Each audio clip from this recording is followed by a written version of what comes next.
GPT-3 by OpenAI may upend industries in the near future. Hey everyone, Alex Moen here with today's BizTech tips. And for those of you that are not familiar, GPT-3, what it means, it's a third generation of, it's an acronym, Generative Pre-Training Transformer by the organization OpenAI. And if you're not familiar with OpenAI, they're a combination of an artificial intelligence research and deployment company and a nonprofit. So what they're aiming to do is to produce what's called artificial general intelligence, and that's highly autonomous, so it doesn't need people to program it, and they're aiming to have it outperform humans in many areas, and also want it to benefit all of humanity, though, not just the Googles and the Facebooks if they develop their own stuff there.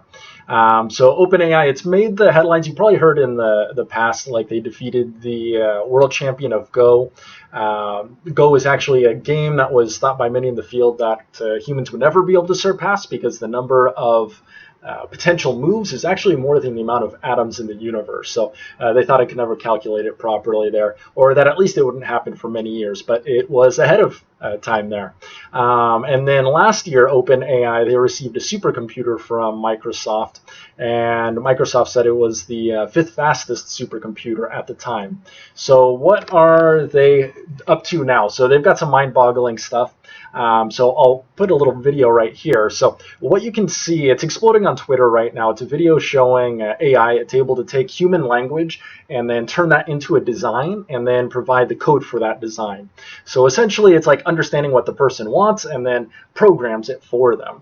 So you can see this happens incredibly quickly, but what's probably the craziest thing was this was only coded with 2 examples. So this was JSX code, but it could have been done with anything. And actually, if you look online, they do all sorts of things, not even just programming, but they use it for data science examples, or somebody even programmed it, quote unquote, to help out with calculus. So what it's doing, I mean, are programmers and high-level things done for? I don't know. I'd be curious to know what your take is in the comments, but definitely lots of coding and programming. There's lots of low-end stuff and lots of repetitive stuff. And now if you can just speak it and it generates the code, I think it's going to speed things up quite a bit.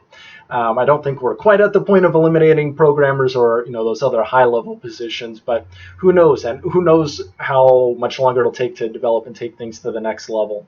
So let me know if you have any questions. And actually, if you want to apply to get GPT-3, I'll put a link down below also. Right now, it's only for beta users, so we're just seeing the few people who did their own betas, some of the cool things they've put together. Again, things like data science. Some even put together their own personal search engine. So almost think like you could program a little mini Google yourself without necessarily needing all that programming knowledge. So anyways, that's all I've got for you today. Let me know what you think and have a good one.